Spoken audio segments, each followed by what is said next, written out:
Yo, how's everyone doing? Is the Bitcoin bull run canceled? Bitcoin dipped down to $110,000 a coin last night, currently sitting at $111,000 a coin, as whales have dumped a total of $16 billion worth of Bitcoin. This comes only weeks after we saw the record $80 billion sale that went through Galaxy, leading everyone to question, is this it for 2025? Well, no one knows, but we're going to have a discussion about it today. And of course, I'm here joined with my legendary co-host, who's always optimistic, Optimus Fields, and our very special guest for today, Hammer Time. We got James from Stamp Seed in the house. So let's just jump straight into the source material, ladies and gentlemen. So why Bitcoin whales sold $16 billion?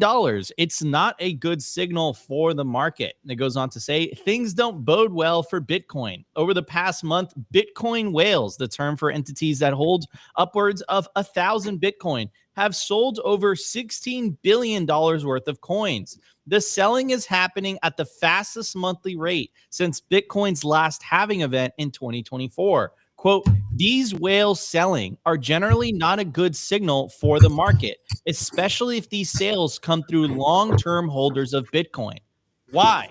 Markets tend to react negatively to both whale selling and long-term holder selling. Bitcoin's biggest holders are losing their grip. In his September 23rd newsletter, Bitcoin analyst James Check flagged roughly $2 billion a day of revived supply or coins that long sat dormant are now moving back into circulation. That kind of activity often signals that large, seasoned, and committed Bitcoin investors are moving capital elsewhere, even if they haven't lost faith in Bitcoin itself. Quote, it doesn't look like I lost conviction in Bitcoin. I'm getting out sell side, Chelk wrote. They will rotate back when the market starts moving again. Despite the uptick in selling, Bitcoin remains resilient. Let's see. But anyways, I'm moving on to the next post. This is by Andre. He says, this time is different, are known to be the most expensive words in financial history. But this Bitcoin cycle does look different. Number one, percentage of hodled coins is as high as it was at the beginning of the last bull market. Number two, number two, I don't know why he put 2%. Two, of a liquid supply is at a multi-year high. 3% of the supply in exchanges. No, it's one, the percentage of hodled coins, two, the percentage of the liquid and this supply. is why Opti's here, and this is why he's my co-host, because it would be impossible without Opti. So let me try that one more time. 1% of hodled coins is here. Let me read this. One, the percentage of hodled coins is as high as it was at the beginning of the last bull market. Two, the percentage of a liquid supply is at multi-year highs. And three, the percentage of supply on exchanges is at multi-year lows. Thank you, Opti. This is not how the end of the bull market looks like. This is how the beginning of a cycle looks like. So very interesting, kind of showing all this. Here's Bob Lucas, who's a very well-known kind of like Bitcoin YouTuber, like kind of trade person. And he says, here we are now, 5 weeks later, Bitcoin looking to print its weekly cycle low, holding up okay, in my opinion. 818,000 or above confirms the new cycle. Until then, bears/downside remain in control. Moving on to the next post. I love this account. I follow it all the time. It kind of does these like analyses of like comparing the different cycles and where we are in the movie and all that stuff. He says on September 23rd, he said, you're calling top while I'm calling bottom. We're not the same. And he puts, I'd like to speak to the manager, kind of making a joke. And this kind of breaks down the Bitcoin power curve cycle cloud, and where Bitcoin should be, and of course, like this takes into account diminishing returns and all that stuff, and et cetera, et cetera, et cetera. So it looks like we're right on track, so to speak. And then, of course, all these posts before transmission, intercepted transmission from APSK32, location uncertain. And it shows the differences in the different cycles. And I think this one's like really, really useful, in my opinion. So you have 2013, right? Where the price went up. You have 2017, you have 2021, and you have 2025. And of course, this takes into account the fact that every cycle has diminishing returns. But if you take a look at that, we're right on track. Now, what I will say to all this, and I actually released a poll on X this morning, kind of asking the audience, getting your guys' take. I said, is the Bitcoin bull run over? Yes, no, don't care, buy the top. I'm a buy the top maxi. So I 53 was a no. 53% of you guys on X, 203 votes, All right, now I realize I'm in the wrong. said no. 20% said don't care. 11% says buy the top, and 14% said yes. So 14% of basically of people that follow me on Bitcoin X think the cycle is over. And here's this article by Bitcoin.com. Bitcoin price watch, bulls on life support as 111K turns into the final stand. Bitcoin is dancing dangerously close to the edge at 111,000, balancing a $2.2 trillion market cap and $51.7 billion in 24-hour volume, like a circus act on caffeine. With price swings from 111,000 to 114,000, the charts are throwing out more mixed signals than a late night trading group chat. And here's Bear, and he looks very bearish. That's a mean looking bear, bro. So yeah, don't mess with grizzly bears. yeah, grizzly bears are this is bad news. So what I will say is this. I think that we are heading into Q4, which is historically when Bitcoin tends to outperform. It's when Bitcoin enters kind of like this parabola phase. And that's really going to be that's really where we're going to find out whether this cycle is over or not. Now, in terms of kind of historical like precedents, um Bitcoin is right where it's been at every other cycle. Like the part of the cycle where Bitcoin performs is always Q4 of the year after the halving. It seems like this cycle has been playing out like every other cycle. We won't know until we know. So we're all kind of just watching and waiting, right? I think what makes it a little bit different this time is kind of the Bitcoin Treasury companies coming into play. That kind of changed the discussion a little bit. The introduction of the ETFs, all this institutional involvement. Someone in the chat, Domino's, says institutions control the price now. Volatility will go down. Coins will drain from exchanges. That's fine. That was inevitable if we want Bitcoin to be a global reserve asset, that institutions were going to get involved. But my only pushback to that would be, okay, if that's the case, then if these institutions are buying all this Bitcoin, like tens of thousands of Bitcoin, 80,000 Bitcoin, 100,000 Bitcoin, Michael Saylor has 648,48,000 Bitcoin, and this all happened in the last year and a half, 2 years. Like, why hasn't the price gone up? Right? Like, that's my question, right? And I was actually talking to a buddy of mine, Alex Stanzik, this morning, and we were kind of talking about it. And he was making the case that, like, look, like there are people that got into Bitcoin under $100, and they were excited that Bitcoin got to $1,000 or $10,000. So could you imagine holding Bitcoin from $100 to $100,000, like, and they want to upgrade their lifestyle? So it's kind of like this capital rotation from the OGs, people that have been holding Bitcoin for a long time, to the new entrants to the market. And like that could be an explanation as to why we haven't seen a price rise in 2025. Percentage terms, we've only gone up 25% this year. And again, that's a fantastic return compared to any other market.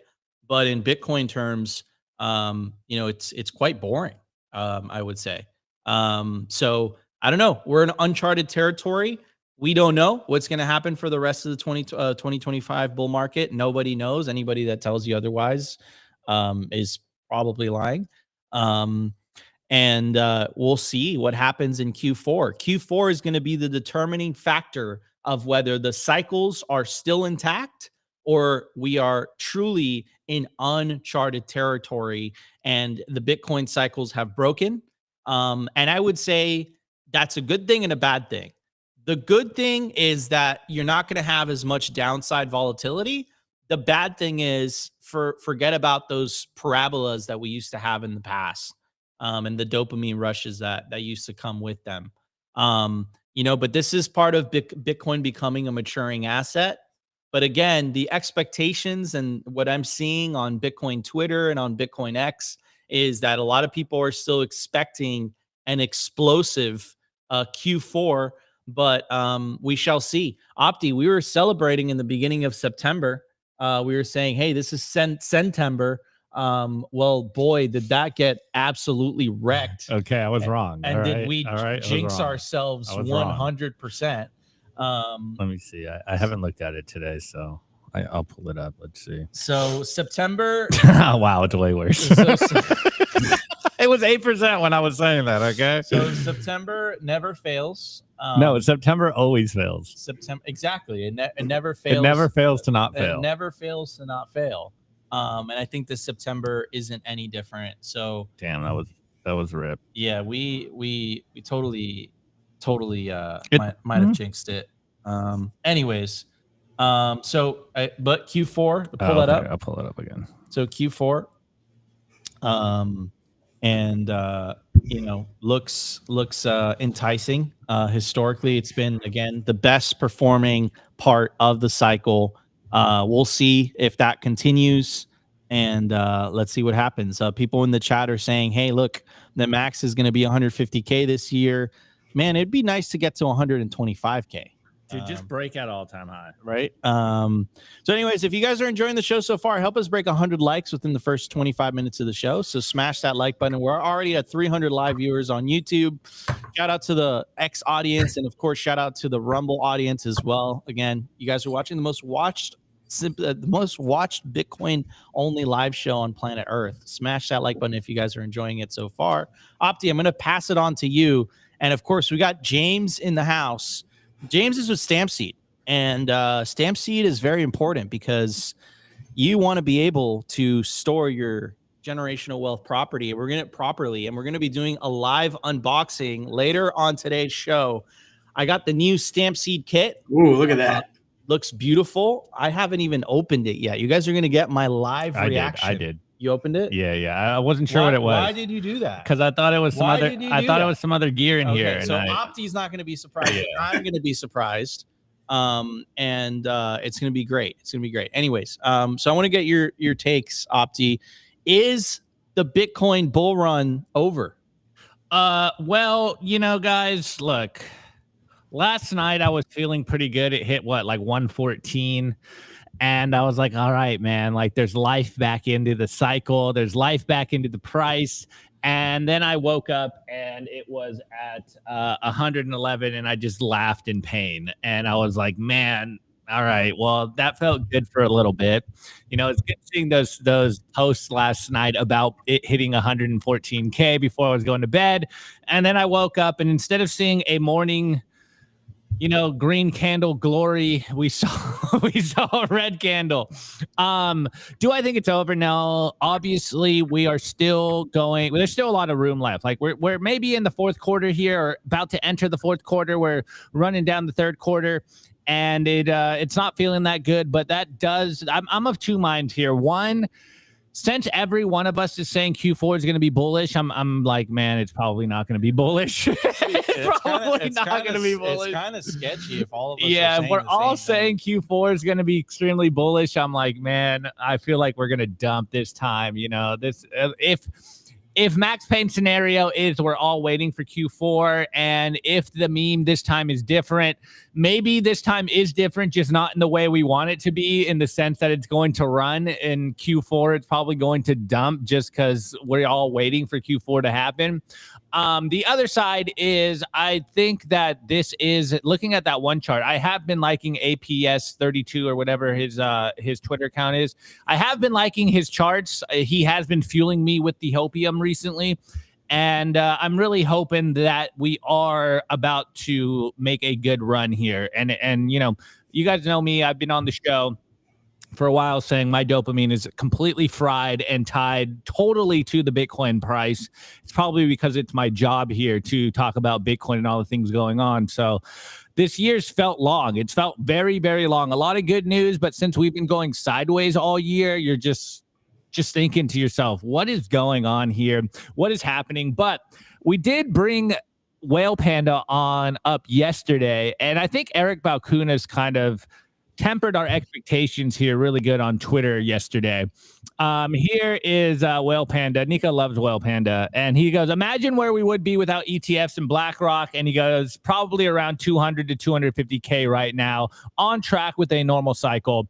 And Eric Balchunas, obviously, he's the senior ETF analyst at Bloomberg, kind of, I guess, maybe tempering our expectations and maybe being the adult in the room, having a little more experience than a lot of us Bitcoiners now that Bitcoin is being matured, or rather is maturing. And he goes, bro is somehow pissed because Bitcoin only went up 350% since the ETF filing 2 years ago. That's 93% annualized return, about 5x US stocks. I think the issue here is that the gains have come without God candle dopamine hits, so people going through withdrawal.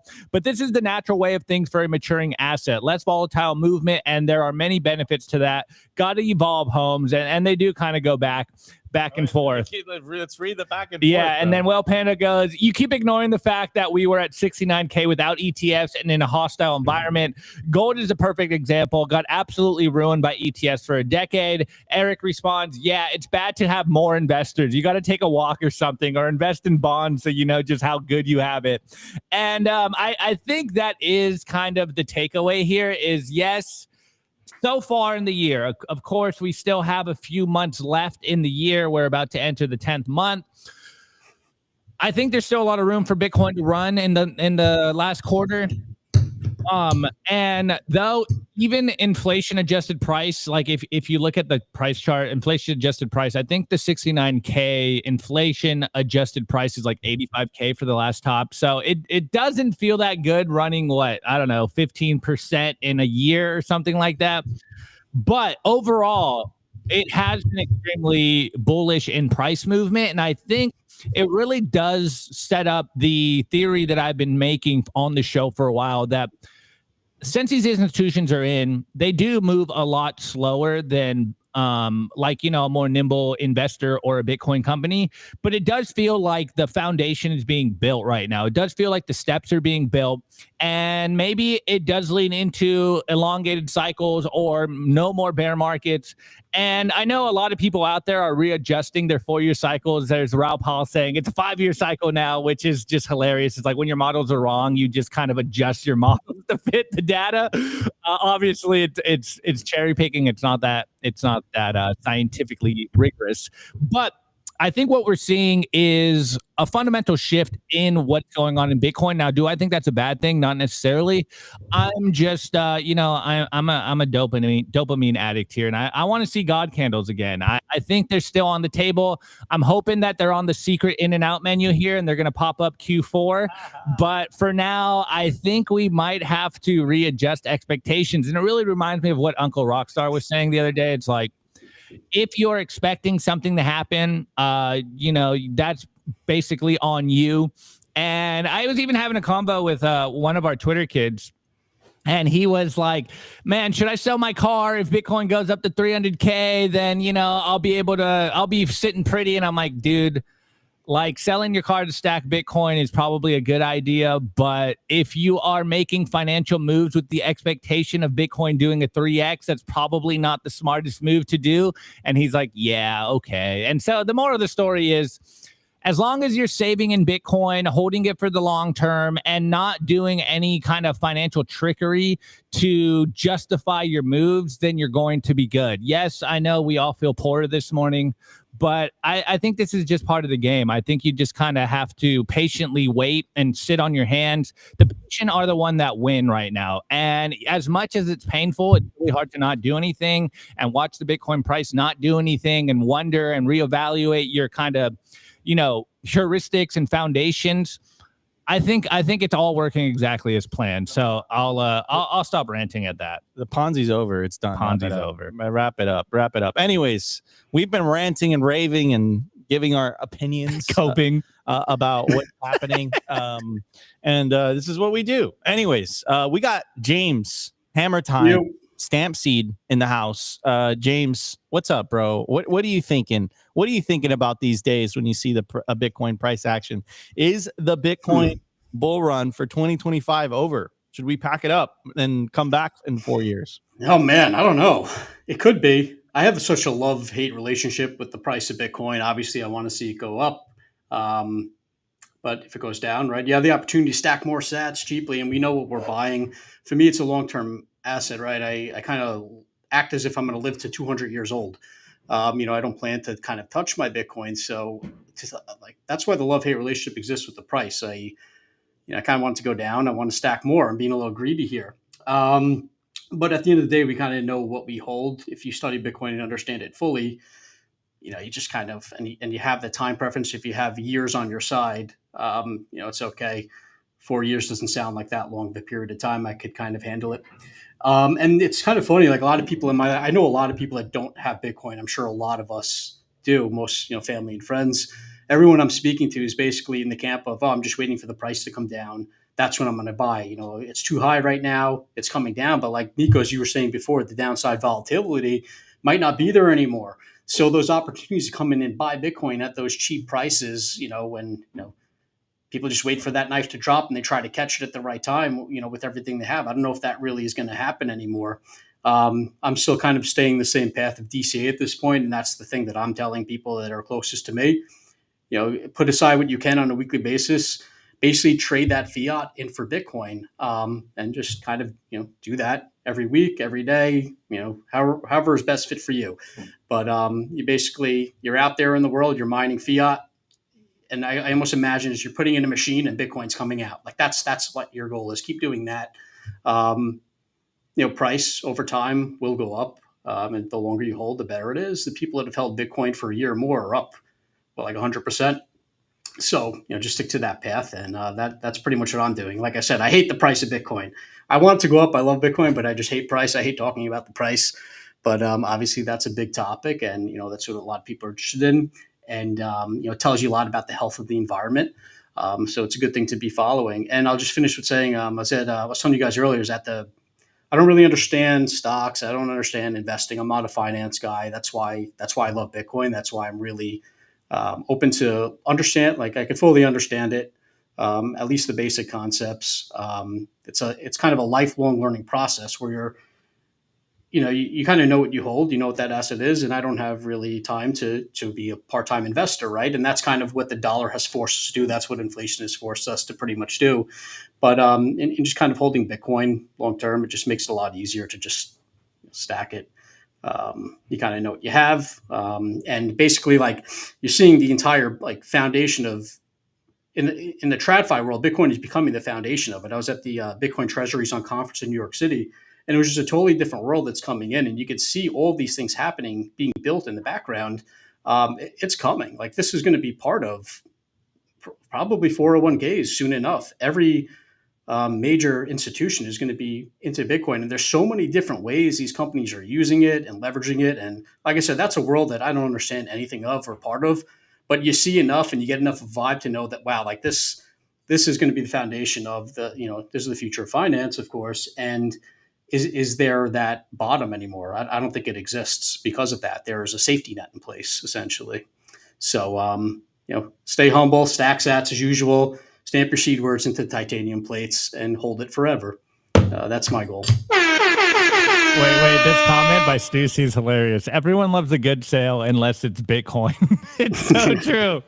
So a couple things there, which is to unpack, James, which you kind of buried the lead, which is the aspect of you went to the unconference conference in New York City. By the way, shout out to Tim Kotzman and the whole crew. They did a fantastic job putting that together.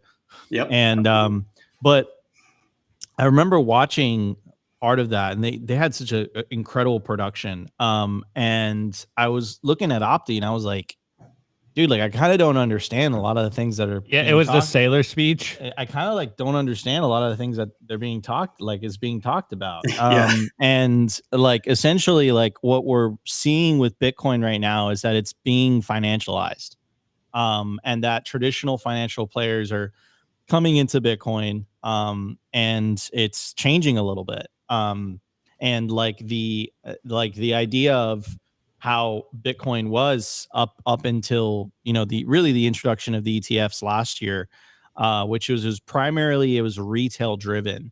And that's why you would get these crazy parabolas and then the crazy dumps and all that stuff. That really hasn't happened this time. It kind of reminds me of, like, I'll pull up the Google Trends so you guys could see what I'm talking about. But we haven't really had a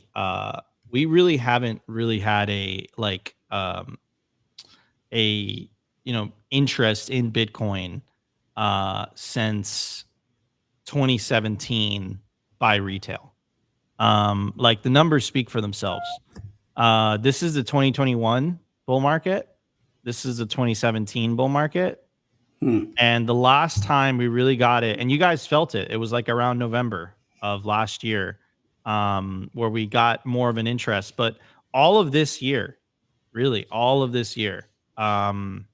been basically as much interest as 2019, right? So, and the state of Nevada apparently really loves Bitcoin. The Bitcoin conference. Bitcoin conference, yeah. Exactly. So yeah, I mean, this is what we're going through right now.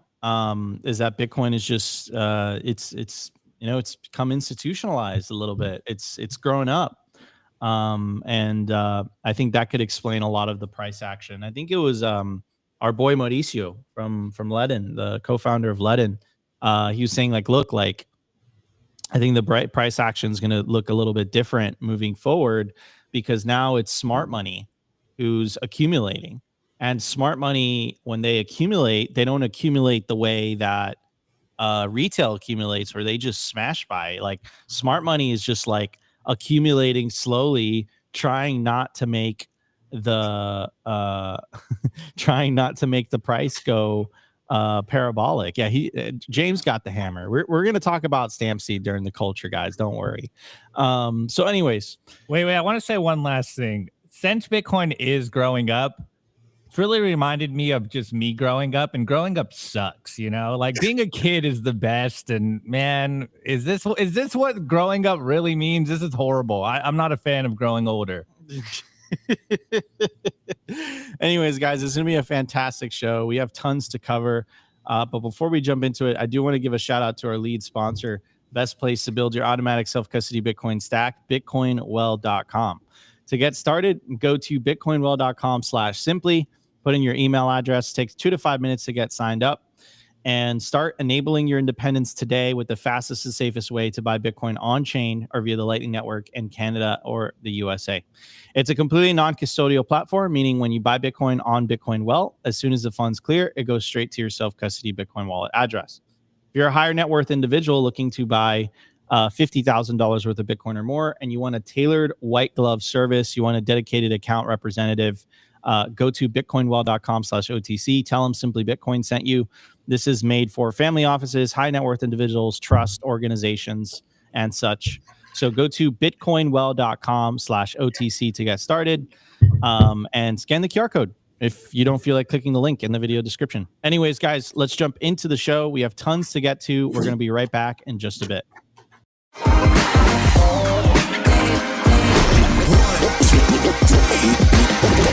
I want to give a shout out to our partner, StampSeed. Is your Bitcoin in cold storage really secure? Are your seed phrases really secure? Stamp Seed's do-it-yourself kit has everything you'll need for you to hammer your seed words into commercial-grade titanium plates. Instead of just writing them down on paper, paper is fragile. Titanium plates are strong. Your words are actually stamped into the titanium plate with this hammer and these letter stamping tools. Once the words are in, they aren't going anywhere. No risk of the plate breaking apart and pieces falling everywhere. Titanium stamp seeds will survive nearly triple the heat produced by a house fire. They are also crush-proof, waterproof, non-corrosive, and time-proof. And now you can customize your titanium seed plates. You can upload your design or logo and they will laser engrave it on the back of your seed plate, the opposite side of where the words are. Stamp your seed on Stamp Seed and use promo code SIMPLY to get 15% off anything on the stampseed.com store. All right, everybody. At the time of recording, the Bitcoin price is $110,700. Sats per dollar 903. Block height 916,351. Realized monetary inflation 0.85%. Market capitalization 2.21 trillion. Bitcoin versus gold market cap 8.34%. Percentage issued 94.88%. In the grand scheme of things, I think we're just getting started, specifically with a Bitcoin versus gold market cap. I can't wait for Bitcoin to catch the market cap of gold. That would be the ultimate Peter Schiff meltdown, and it's going to be fantastic. And Bitcoin will be, at that point, I think, over $1 million per coin. But I saw Larry Lepard talking about this the other day. What does that represent? How much will $1 million buy you when Bitcoin's at $1 million per coin? I think that's the question on everybody's mind. Anyways, I got something to share with you guys. Some thoughts. And you guys know the deal. We're not political on this show. We don't lean left or right or pick a party, or we actually were endorsing the Democratic candidate for governor in California the other day because he was. I saw they wrote a political article about him today. So you guys know the deal. We're Team Orange. We're Team Bitcoin. That's what we're all about. But I see the events happening in the country, and they concern me a lot. The political violence, the division between the right and the left. And I think Bitcoiners are really the only ones that truly understand why this is happening and what is the cause of this happening. And I'll make it it's very clear for anyone who's watching, right? And by the way, a politician won't save you here. It doesn't matter how you can't vote yourself out of this politically.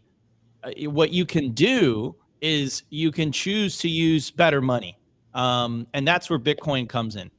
Fix the money, fix the world. But anyways, this is what I wrote. I said, never seen the divide between the right and the left so great in America. The root cause, I believe, is the wealth inequality, despair, and nihilism brought about by fiat money. History shows things will get worse as more lose hope. The only true way forward is to fix the money.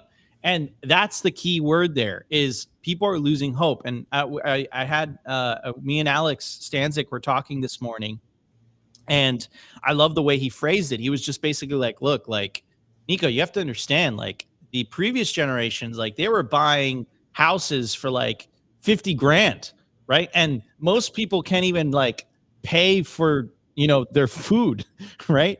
And now all these houses are going for $500,000, and the people that can't even buy their food, they're expected to put down $500,000 for a house. That's crazy. That's insanity. But this is fiat money. This is what fiat money does. And it's really, really broken the it's really kind of broken. It's taken away the hopes of the future generations. That's what I will say. And Bitcoin restores that hope. It brings that hope back, right? It allows you to save for the future. Forget about the dopamine hits, from the parabolic Bitcoin bull runs of the past. Forget about that for just a second. Let's just put that aside for the sake of this conversation. And if you just use Bitcoin as money, just as money, you're not looking to, get wealthy out of it, an investment. If you're just using it as money, it is better money. It's better money. You won't lose your purchasing power. Your purchasing power will increase over time.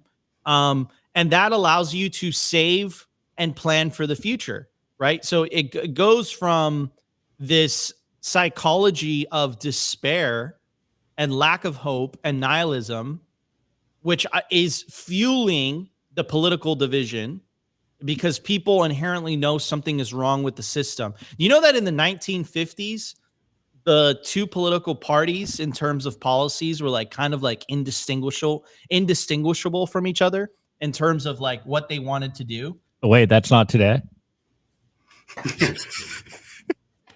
You love Opti. Love Opti. We're trying to be inclusive with the messaging and be friendly, you know. Opti's been watching some interesting content. I'm just saying they're not too different. And I think from a policy standpoint, I think they are very different, actually. I mean, I'd agree, but so tomato. And that's what I'm talking about. From a policy standpoint, I think the political parties are very, very different.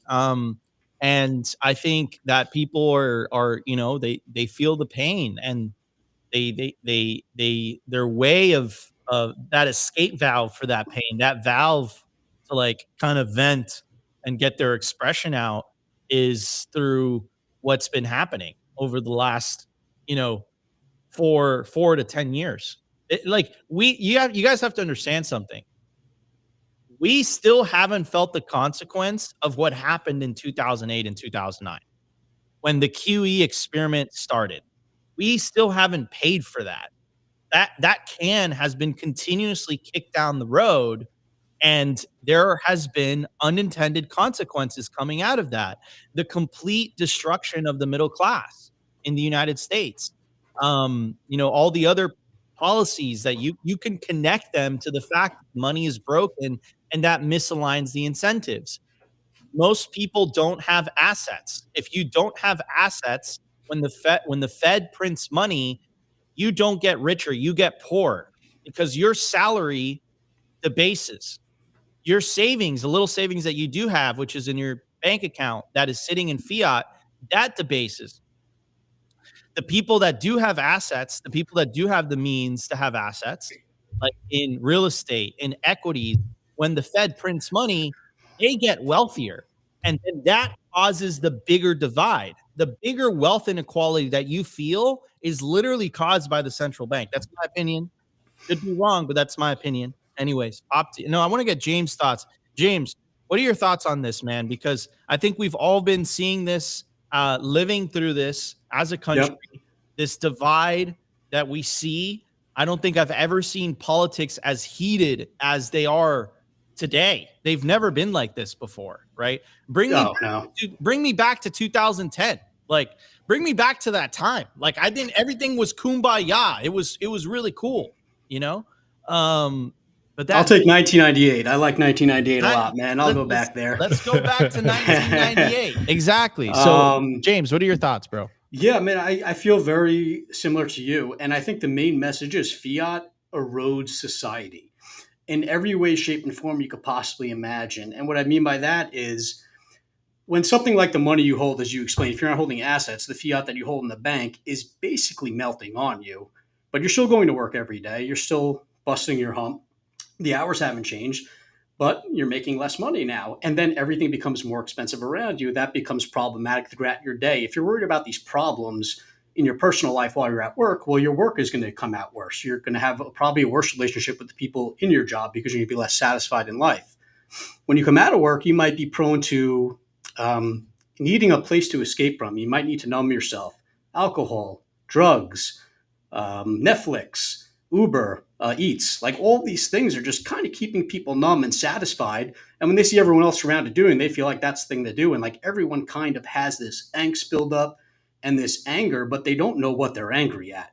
And they're being manipulated into being angry at each other. And that's the whole left versus right thing that we're seeing. But the true enemy is the Fed. It's printing the money.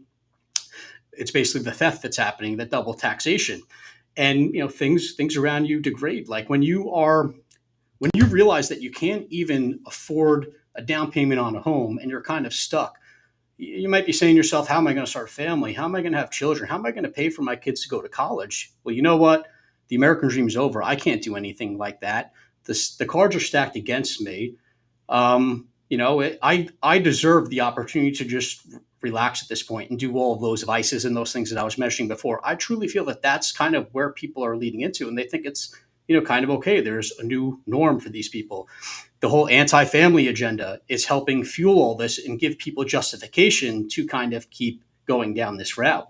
But like I said before, fiat, a road society, every aspect of it. If you look at Weimar Germany, things that happened there, just from the extreme hyperinflation that occurred, right? People lean to prostitution, they lean into transgenderism, all these things that I'm not for, against. I don't really take a stance, but there are a lot of things that push people away from starting a family and having that whole family, mindset, and kind of building and growing and leaving a legacy and leaving your legacy behind and passing on your wealth ultimately, right? If there's nothing to pass on, what's the point, right? When you have something to pass on, something that's grown from the work that you've put into the world, something that you have that you can represent, when that's melting, it nihilism sets in. So, the theme is fiat erodes society.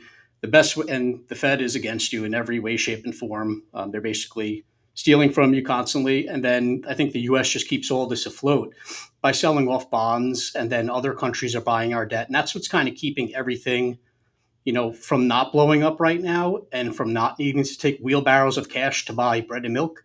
But that might not be too far along. Like, I feel like it's a gradually then suddenly situation with, hyperinflation. And the best thing you do to protect yourself is to fight against that. And, growing up prior to Bitcoin, I always felt this way, but I didn't know really what to pinpoint on or how to target. And you always just felt this anger. Like, how do you fight this? How do you get out in front of this? What can you do? And there wasn't really anything you do other than to get angry, upset, frustrated, blame it on the system, feel bad for yourself, and see where that takes you. Now you have the opportunity to literally buy Bitcoin, put it in cold storage. And I always look at that as kind of an analogy of, like, if you're a revolutionary, back in, 200 years ago, you could take arms, right? You could form a militia. Every bullet is, ammo, right? It's you need to kind of get strength on your side. I feel like Bitcoin does that. With every sat that I purchase, I look at that as a form of ammo. Not to be violent, but for the peaceful Bitcoin revolution, right? That's the whole idea here. And I feel like every person that takes Bitcoin off of the exchange into cold storage and holds it, that's just like you see the health bar of the Fed kind of going down every time that happens. And I want to see that health bar depleted and gone. I want a Bitcoin future. So that's what kind of inspires me to get Bitcoin. And in my life, it's gotten better since holding it. Things have improved all around, every way, shape, and form. The struggles that people go through that I mentioned in this are struggles that I've dealt with, some of them. And I've been nihilistic before. I didn't really see a future. And then it's amazing how fast things could change. But without the support of Bitcoin, and almost knowing that that is a way to anchor in my effort into the world, a way to watch it grow, and kind of like a foundation to step off on, it gave me the ability to do these things, to take these chances. Without that foundation, it's scary, right? You can't really build on a broken foundation. It's impossible. So I look at Bitcoin as a foundation to my life, and then above it is like family, friends, health, working out and eating the right foods, understanding what the foods are that are, what's in there, how it's kind of poisoning you and just making things worse, how fiat has been the reason why foods are being manipulated, and why the basket size has went from like 5 products to like 150 products, and they just pick whatever's the cheapest subsidized food, put that in the basket, and they tell you inflation's not going up and it's 2%. Meanwhile, it's like 7%. Make a basket of eggs, beef, milk, cheese, tell me what inflation looks like. It's crazy. Don't put wheat thins in there and lie to us, which is what they're doing. So Bitcoin is the foundation to everything getting better in life. And it's happened to me, and I'm kind of still surprised because, I didn't really see a future at a point in my life with a lot of these things I mentioned. And buy Bitcoin, put it in cold storage. I think that's like that health bar. You want to see that Fed health bar going down. Hey, man, I think that was beautifully said. All right, everybody, we still got a hell of a wait. Let me pop in here because I know I'm not going to go on a full like anti-Nico rant here. I think we've talked about this a lot on the show. I had to pause there. We've talked about this a lot, and I do just give you crap on the show a lot.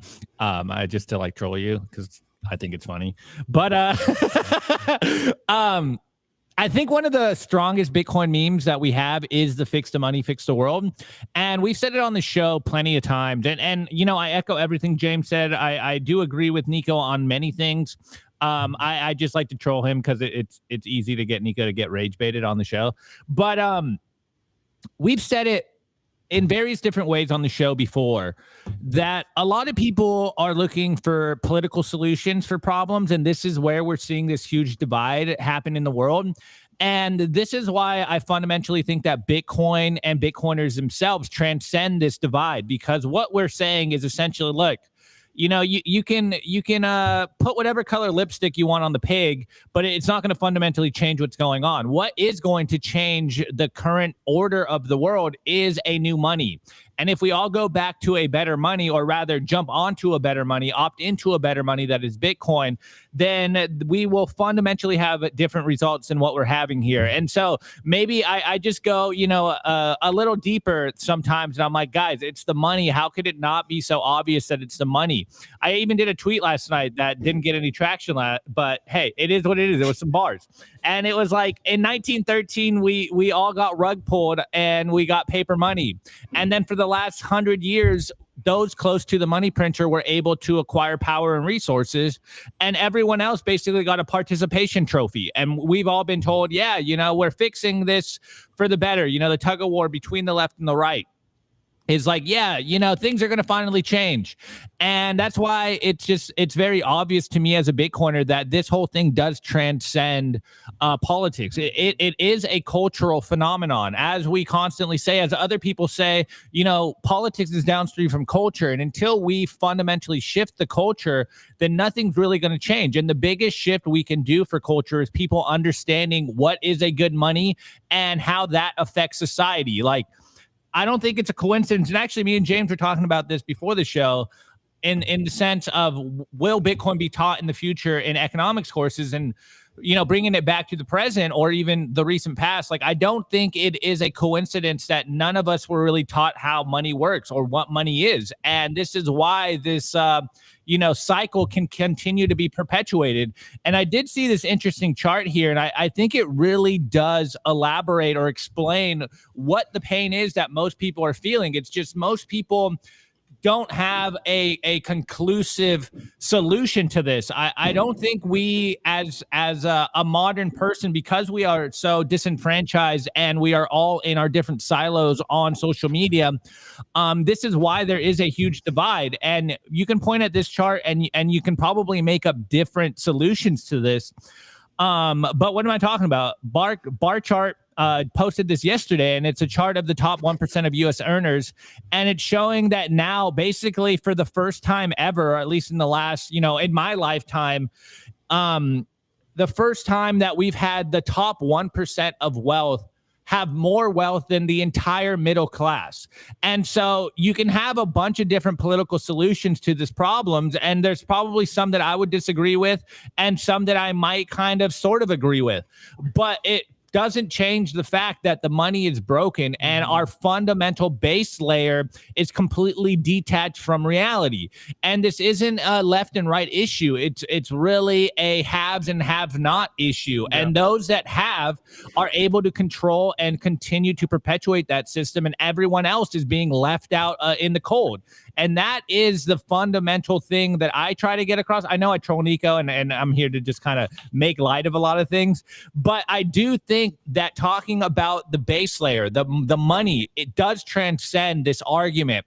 And that's what I always try to get back to. I usually don't elaborate on it as well because I'm just kind of trolling.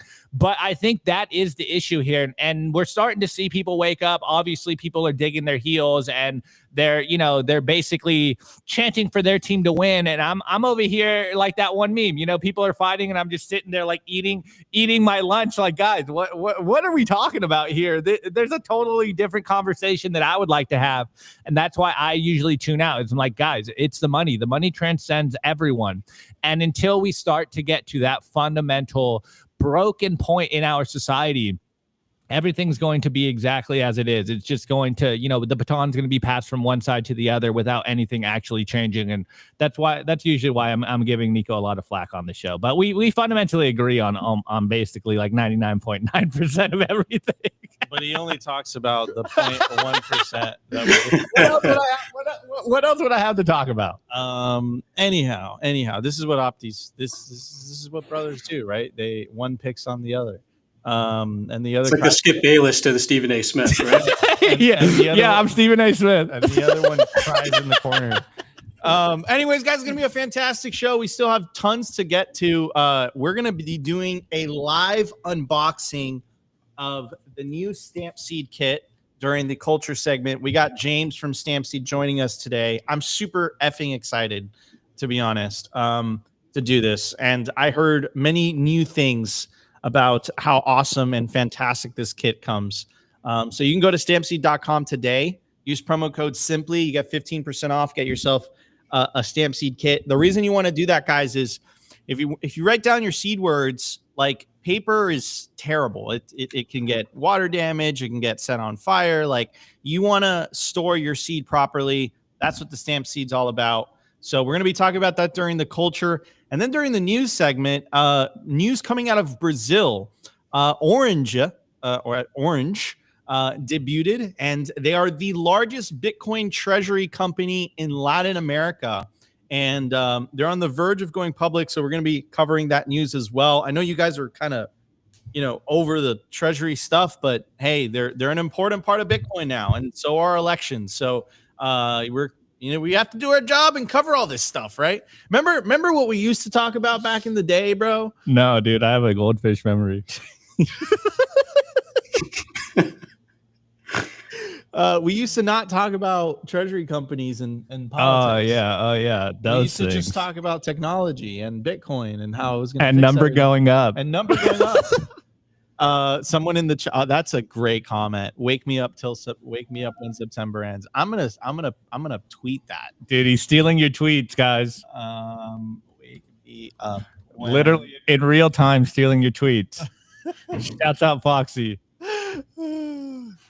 Yeah, go retweet his tweet, Foxy. That's a really, really good comment. All right, everybody, it's gonna be a great show. We're gonna be right back in just a bit. I want to give a shout out to our partner, Ledin, the leader in Bitcoin-backed loans. Unlock the liquidity in your Bitcoin without having to sell your Bitcoin. They've issued $9 billion in loans to over 10,000 customers since 2018. I absolutely love these guys. Not only do I have an account with them, but I also have a loan. And what I love about them is that there are no monthly payments, and you could pay back the loan at any time. As soon as you send your Bitcoin as collateral, you'll have cash in your account within 24 hours. Over 1,000 five-star customer reviews, and they've never lost a single dollar or sat of customer money. Go to learn.ledin.io/simply today, and you'll get 0.25% off your first loan. I want to give a shout out to our partner, sat123.com. Sovereignty isn't just about your money. It's about your communications too. When the grid goes down, most people go dark. Cell towers fail in hurricanes, cyber attacks, and blackouts. But satellite phones, they don't rely on local infrastructure. Iridium has 77 satellites in orbit, giving you a direct line anywhere in the US, even offshore. If you hold your own Bitcoin keys, you should hold your own comms too. Sat123.com also has everything you need to start building your Bitcoin citadel. Starlink, battery backups, Faraday bags to protect your hardware wallets, and much, much more. It's a one-stop shop for anyone serious about resilience and off-grid independence. Stay connected, stay independent, stay sovereign. Go to sat123.com/simply today and use promo code SIMPLY to get 15% off anything on the store.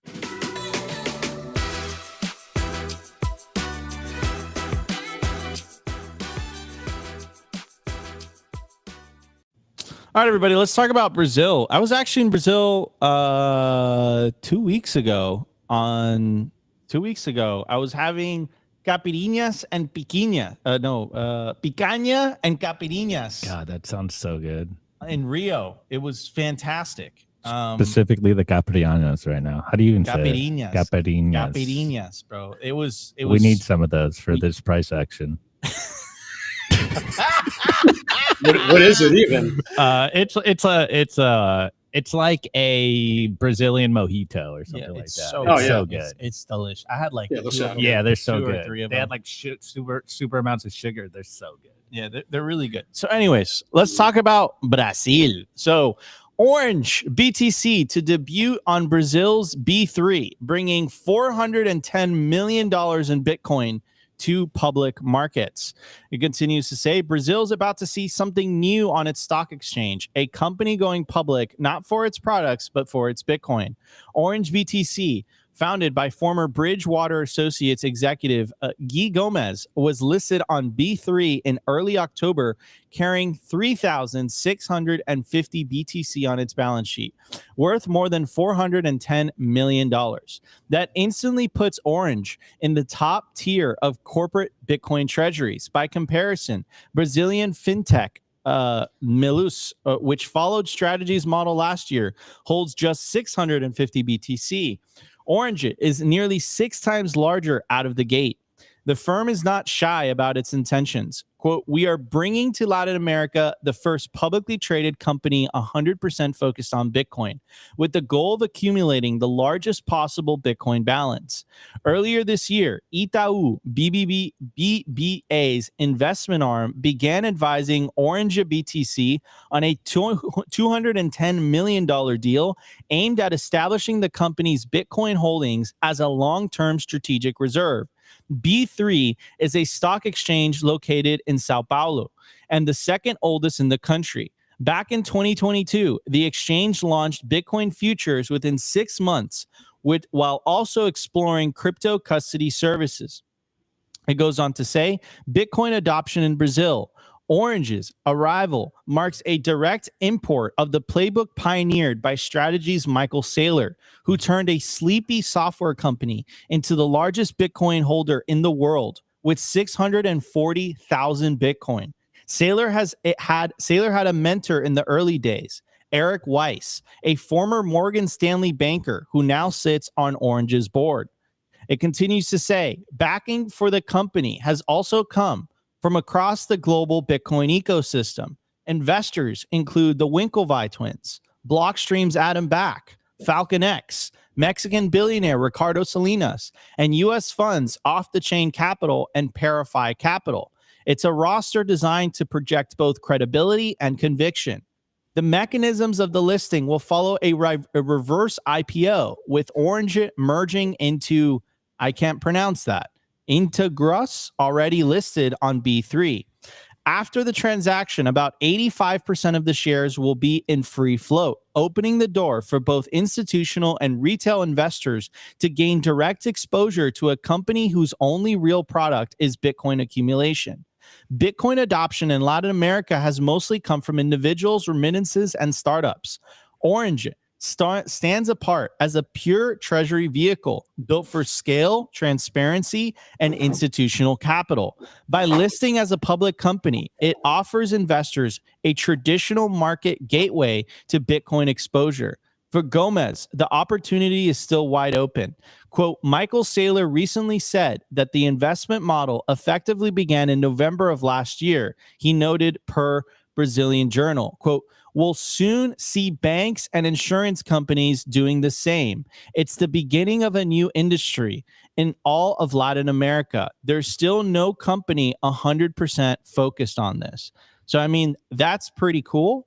Again, largest Bitcoin treasury company in Latin America. Orange BTC launched yesterday, I believe, publicly. And it's pretty cool, man. It's a lot of Bitcoin. It's a lot of Bitcoin. I love how the article mentions like the runner up only holds 650 BTC. Only holds 650 BTC. Exactly 3,000 more. Memeable purchase, you think? Exactly, right? Exactly. So yeah, I mean, this is a different game. And I think James, you experienced that and I know that Michael Saylor name dropped Orange at the unconference conference. And it's a different ball game now. It's Yeah. a different ball game. Like when you have these institutions accumulating this quantity of Bitcoin, it's just ridiculous, man. They're just gobbling gobble gobble gobble gobble. You know, Yeah, and they're all taking the Sailor playbook. They're like disciples of Sailor. It's pretty interesting to see these companies just climbing that ladder, trying to catch up to them. I think they have like 600,000 Bitcoin. It's taking a long time, but there's some close runners up, and it's like these guys want to be the first, that like they want to be the top 5 or the top 10, because looking at retail investors, they're going to want to probably invest in the biggest, most popular ones, and these guys are doing all the right things to kind of become memeable with the numbers they use when they make their purchases. They're very memorable purchase numbers, the amount of Bitcoin. Just like in that case right there, was it 3,650 was what Orange purchased, and the runner-up Integros was Integros or whatever it was 650. So it's like they have 3,000 more. So when people see that, wow, 3,000 more exactly, you wonder if they're kind of playing that game there for social media to see. But different world, right? And it's just very competitive between these companies. They're working together, but they're also kind of competing to be the top of that list. I don't know if you've ever seen the website. I think it's Tim Coatsman's website, bitcointreasuries.net. You can see all the private and public companies, how much Bitcoin they have, and it's it's a scorecard, really. I didn't see Orange on there. I checked. I guess they have to be added to it. But yeah, different world. 100% different world. Opti, you know this more than I do. You're the in-house macro expert, brother. What's your take on this, dude? Like, first of all, I'm really happy that, again, Bitcoin's being embraced. It's not being banned. And it's being integrated into the largest financial markets in the world. Obviously Japan, Metaplanet. Michael Saylor also said something at the Unconference conference, and he's like, Metaplanet's going to be the largest company in Japan. That was pretty crazy. So, again, Bitcoin is going to all these public markets all over the world, and it's pretty exciting. Opti. Well, first of all, as a low IQ Bitcoiner, I think I'm with everyone else that, hearing all of these announcements of these companies buying Bitcoin, the main question we're asking ourselves is, why is the price going up? So that's my initial low IQ take on this. Like, all right, cool. You know what? They bought almost 500 million, almost $500 million. I think in the last week, we've seen about $2 billion of buys, and maybe the cynical is supposed buys. But why isn't the price moving? Well, it sounds like there's $16 billion of whales selling on top of us. So, that's probably where that math checks out. That's like the low IQ, just like, childish. I want to see price go up again. From a more of trying to understand what these Bitcoin treasury companies are doing, really got to give kudos to Saylor. I forget which, I think it was one of his shareholder meetings that it kind of clicked to me what he was doing. I think it was the one when he announced Strike is the one that I'm thinking of. What they're seemingly doing is they are creating these Bitcoin products. And again, I'm a just use Bitcoin, spot Bitcoin kind of guy, take Bitcoin into self-custody. I think that's the revolution. And that's what I want to see more of. I'm not the biggest, Bitcoin treasury guy, but I think there is a market fit for these products. And that's where I was referencing Saylor, because he did one of his presentations and he was essentially saying all of my different products are all designed for one specific thing. And by that, he meant each product, the Strife, the Stride, the Strike product, the MSTR stock, the MSTU, variation. All of these are designed to tap into specific capitals or pools of capital. And they're all kind of tailored for a certain investor. And then when you zoom out a little bit, you could say, or maybe argue, that Saylor's products are just specifically designed for U.S. investors. And this is why I think he's saying that the Metaplanet stock will be the biggest stock in Japan. And then what Orange is doing here, they are trying to angle themselves as that same thing, but for Latin America. And once you kind of understand one fundamental thesis, or rather one fundamental fact of the matter, is there is a lot of capital that is stranded or maybe trapped in various capital pools, various capital markets, and there's no way for that capital to actually get out into other investments unless these products are kind of designed for that specific reason. And so even though I don't fully understand, or maybe you could argue that the current price action of some of these Bitcoin treasury stocks is, you know, maybe a bubble or a hype like marketing cycle, I think there is a long-term market fit for these products, and maybe it just kind of got caught in the initial hype of it. And so this is why we're seeing maybe a lack of interest from the Bitcoin community. Like it was like the Toy Story meme, you know, like, oh, I'm no longer playing with this toy. This toy is no longer shiny. I don't want to play with it anymore.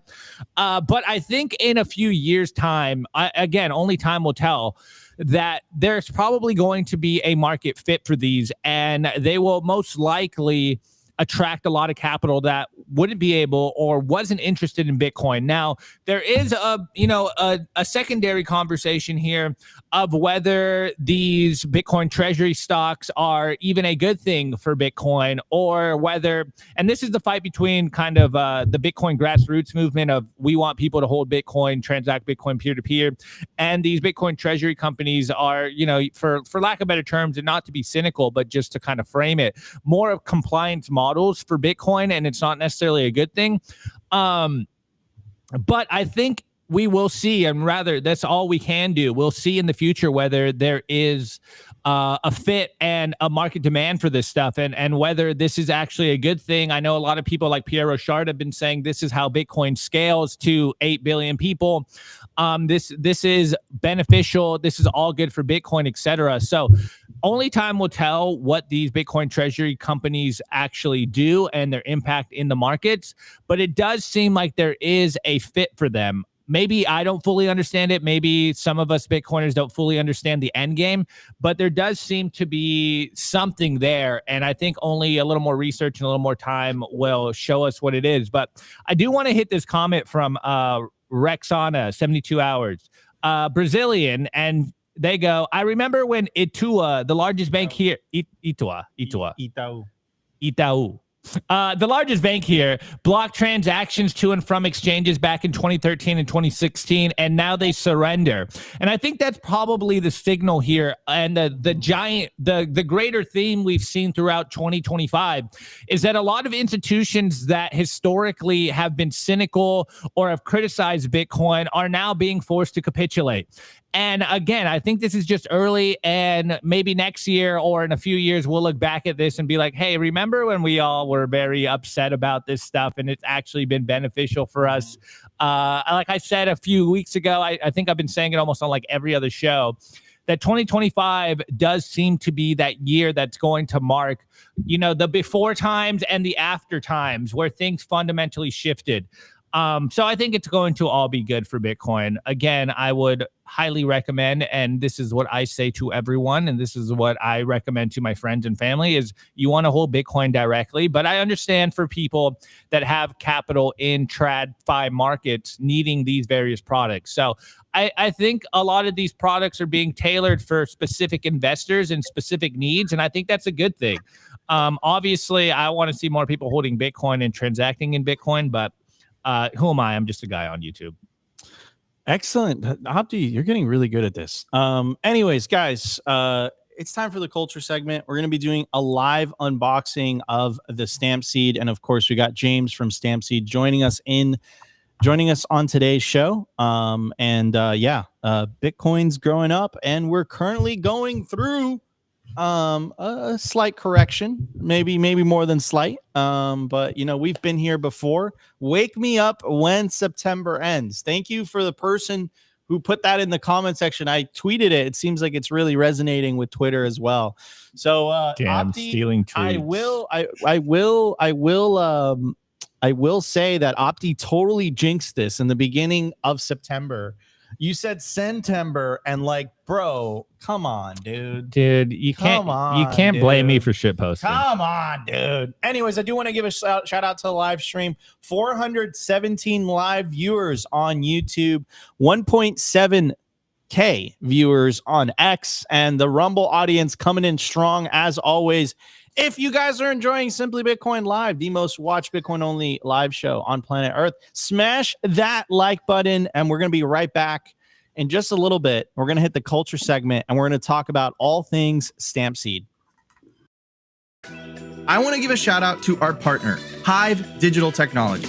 Why HIVE in 2025? Unstoppable growth. As the first ever public miner, HIVE's position to quadruple their global footprint, making them one of the world's fastest growing miners in 2025. And with elite operations that consistently top the industry in Bitcoin mined per exahash, HIVE's now headquartered in the USA. They're lean and mean, they're green and clean, and they're rewriting the playbook on sustainable Bitcoin mining. You can catch the latest buzz at HIVE Digital Tech or at hivedigitaltech.com.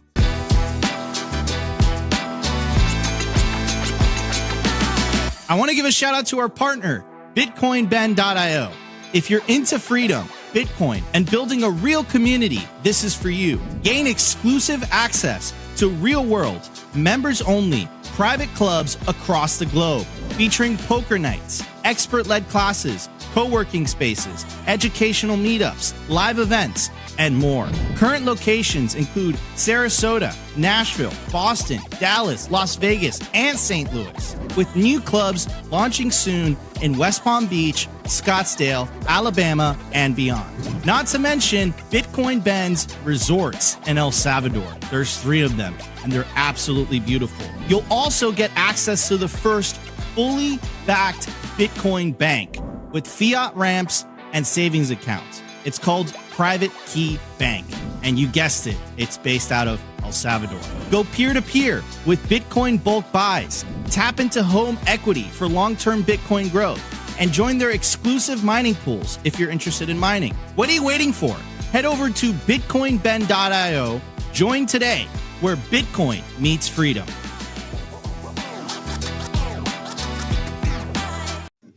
All right, everybody, it is time. This is a live unboxing of this brand new Stamp Seed kit.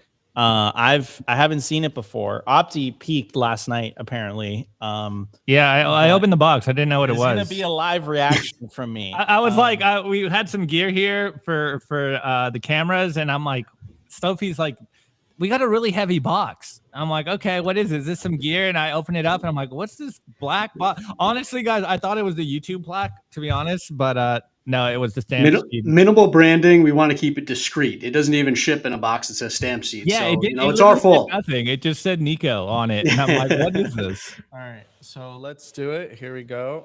I hope I don't drop anything. It's heavy.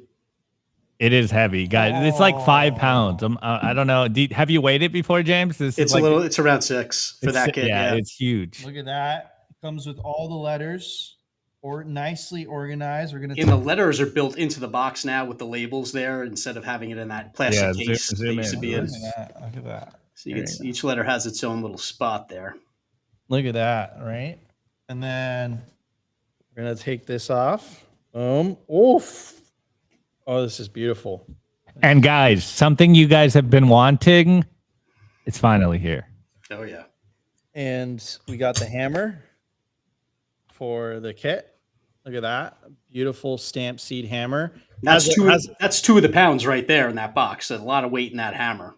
So it has a copper top or a brass top. Brass. Right? So it doesn't bounce back. It's softer. That brass is softer than the metal that you're hitting on and hitting in. If it were the same metal, it would kind of bounce off of the stamp instead of driving into it. So when you hit the tip of that stamp, it like bends. The brass gets all nicked up. That just drives the stamp deeper. It's called dead blow for anyone who's interested in the actual term. What's it do to a glass table?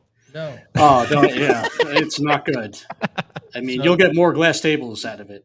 That's for sure. Beautiful box. Again, it's carbon fiber. As you guys can see, the attention to detail is a perfect gift to give to a family member. Christmas is coming up. Bitcoin, right? Comes with two Stamp Seeds. Well, it comes with either one. I sent you 2. And you could fit up to 10 plates in there. So if you want to have like extra plates on hand and keep everything in a storage box, it's like everything's in one box now instead of 3 boxes. Boom. So let's check this out. So And the big thing, the big one. No, Nico, do the other one. The other one. I'm going. Now you're burying the lead, Nico. I'm going one. I am burying the lead one by one, but we're building up the anticipation, right? This guy. So you got a stamp seed plate, right? Remember, guys, you only need to buy the kit one time. You buy the kit one time. That's all you need to do, because if you ever need a new plate, you could just buy the plates, right? And they have custom plates on the Stamp Seed website. But this is the 24-word plate. Let's check out the newly released and much anticipated and asked for 12-word seed plate. You guys have been asking for this for a long time, and our friends over at Stamp Seed delivered like they always do. This is the 12-word seed plate made out of titanium. I see some people scanning the QR code. This is the right way, guys, to store your seed words. Stamp them into literal titanium.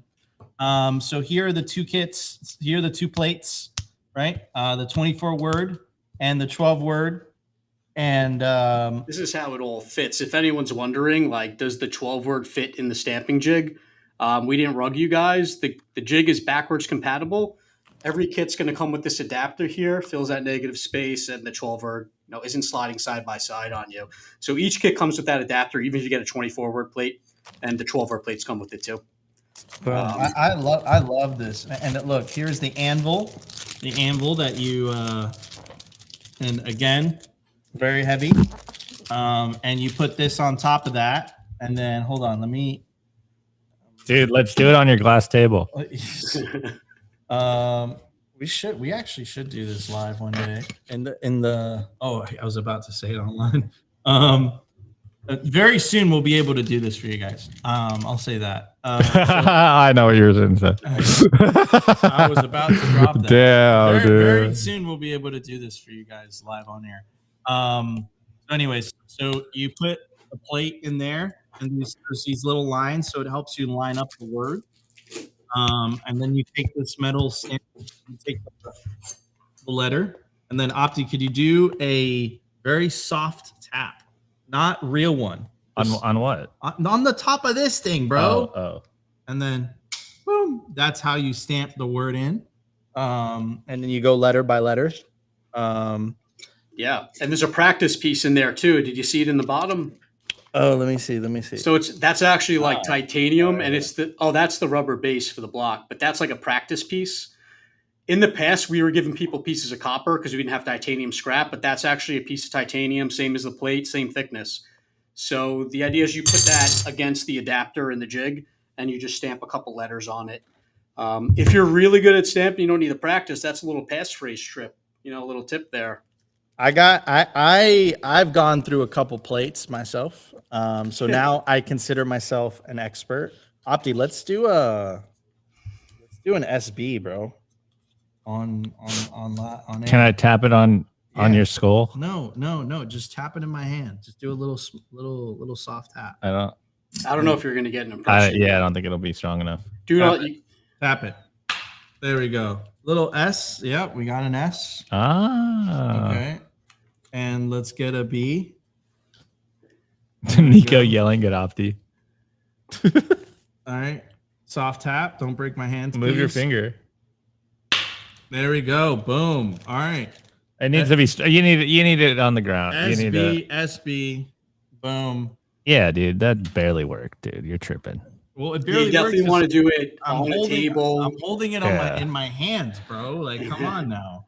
It's not apartment friendly yet. We'll figure that out, or get your neighbors to yell at you, like anyways, I will.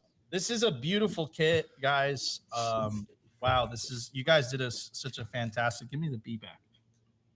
It's nice to have a storage box to keep everything in, because you buy this kit, you're buying the tools, and you're really buying the investment in having those tools for whatever multi-sig setup or wallets you generate down the line, as opposed to buying a whole new $100 setup every single time you do that. So the box is important, right? You want to store your tools. You're kind of having these for life. You never know when you need another set a sequence of seed words stamped friend, family member, upgrading of your own tech. So the idea is to have that box. You store all your stuff in there. You can fit up to 10 plates inside, and you're always ready to, throw something into metal. You don't need to order anything. You're good to go. That's awesome, man. Well, I love the presentation. It's so professional. It smells nice. You know that like new product smell? This is what it smells like. This is what it's like. This is a perfect gift to give to somebody. Get yourself a stamp seed kit. Again, you only have to buy this once. And then you can order as many plates as you can, as many plates as you want. And another thing that I'll show too is you guys, Jesus, we're at 108,000. You can design your own these days. So I'm going to show you guys what I mean. Here we go. So you can go to stampseed.com. And you can design your own custom plate, and it will be on the back of it. So if you have like a multi-sig setup and you want to, differentiate which plate is which, boom, you could do it there. You can even put like something discreet there, like high voltage, danger, don't open or something like that, and screw it into a wall, write rat poison on it. Exactly. So another thing that I'll say, guys, is because I know we get these comments all the time.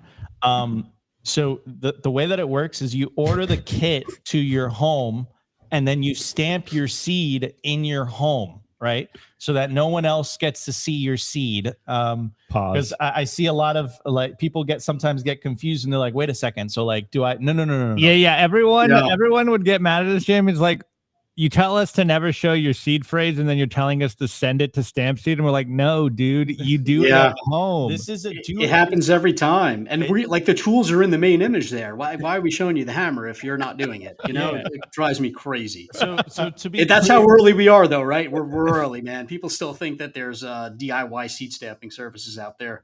So yes, and guys, Stamp Seed sells you the kit so that you can stamp your own seed in the privacy of your own home. You should never show anyone your seed words unless you want them to have access to your Bitcoin. So, but this is a great kit so that you're... All right, new service. Send me your seed No, words. no. And I'll stamp it for you. No, don't do that. I'm trolling. That's a joke. Don't do that. Don't do Opti that. seed engraving. Trust me. Don't do that. Dude, I Don't just do created that. an LLC live. No, don't do that, Opti. That was a very bad joke. And Dude, you'd be surprised, though. I mean, like you could see right on this image, like we had to warn people on the custom version, don't send us your seed words, because there are people out there who would think that the custom aspect is us doing it for them. So it's just like we have to be very careful, because it can't look like we're doing it, right? We don't want to look like that. Yeah. It's scammy. Exactly. Hey, James, there is a question in here by someone. Let me scroll up. I saw it. Someone was asking how many plates come with the kit. Let me see if I can find it. But I saw that one. Yeah. So you're going to get one plate with the kit. You're going to choose between 12 and 24. That's going to come with either one that you choose, obviously, and then you could get as many other plates as you need. We sell them in 1-pack, 3 and 5 packs.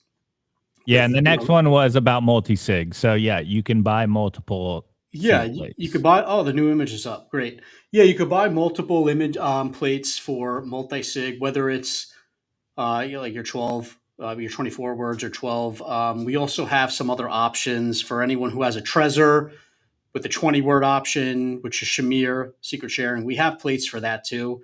They're a little more on the bottom of that page. And then we have, we have a new menu. If you go to shop and go to advanced under titanium seed plates, yeah, we have those are the Trezor plates to the left, which is Shamir back up. And then to the right of that is what, we could also call that poor man's multi-sig. You're essentially sharding out your 24 words across 3 plates, and there's going to be a little crossover. Any 2 of those plates has all your words, so you can take all 3 and just spread them out along, wherever. And any 2 of them will have all your words. If somebody found one, they wouldn't have all your words. So it's kind of like you're in between from single sig to full-fledged multi-sig. It's a very nice solution. That's available too. So those don't come with the kits. Those have to be purchased separately. Awesome. Awesome. Well, guys, go to stampseed.com today.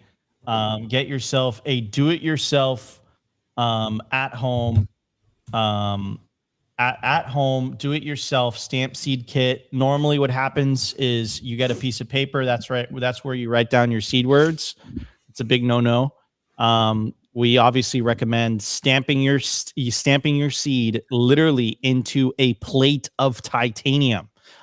They've dumped this plate of titanium into ocean water, into the sea for a period of time, and then when they pulled it out, had all this algae on it, and all this gunk and all this stuff because it was in the ocean. They dumped the seed plate lower than the price is dumping right now. Yeah. Comedic relief. And they Dude, we brought it to an NFT conference and it like made it out in one solid piece. Like this thing survives it all, guys. I mean, if it can handle that, it's good. But yeah, the saltwater we did for a year, which was crazy. That thing came out looking like Swamp Thing. You saw that video, right? Yeah, of course. It literally came out like Swamp Thing. It didn't rust because it's titanium, and the data survived, right? So they dumped it into salt water for a year, right? I think the next marketing stunt, James, is like lowering it down to the Mariana Trench, like all the way down, and then pulling it all the way up. It'll be kind of expensive, but I think it'd be cool. It'd be a cool marketing stunt. Yeah, no, I think with AI, that's definitely possible. But they didn't AI the saltwater test. Yeah, no, I shouldn't joke like that. No. That was real. So they actually dumped it into the ocean. They left it there for a year. They pulled it out. It had gunk and seaweed and like all barnacles, and then they like pressure. It's on the highlights on our Twitter if you want to see it. They pressure cleaned it, and all that stuff came off, and you just had a perfectly pristine stamp seed plate with the words intact. They've took a blowtorch and they literally just blowtorched it, and it survived as well.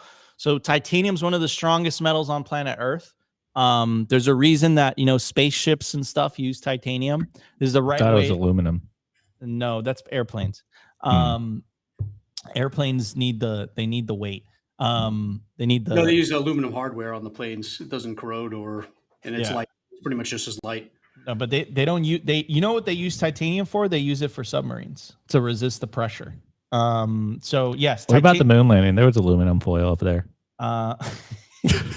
Was it really up there though? I don't know. Oh my God. All right, everybody, scan the QR code. Get yourself a stamp seed. See, a bunch of you guys already have done so. Get yourself a stamp seed kit today. Use promo code Simply. Get 15% off. They just dropped their new kit. Comes in carbon fiber. Has the words. Has the plates. Whatever you choose. 24 words. 12 words. Shamir. The 12 words was very, very it was very for everyone complaining about the 12 words, you better go buy some now because James delivered on that one. It took time, but it's here. People are trolling in the chat. Go buy a stamp seed. At least that will retain value. All right, everybody. That was today's Simply Bitcoin live show. I'm your host, Nikos, my legendary co-host, Optimus Fields, and our special guest for today, Hammer Time, James from Stampseed. Go to stampseed.com today/simply.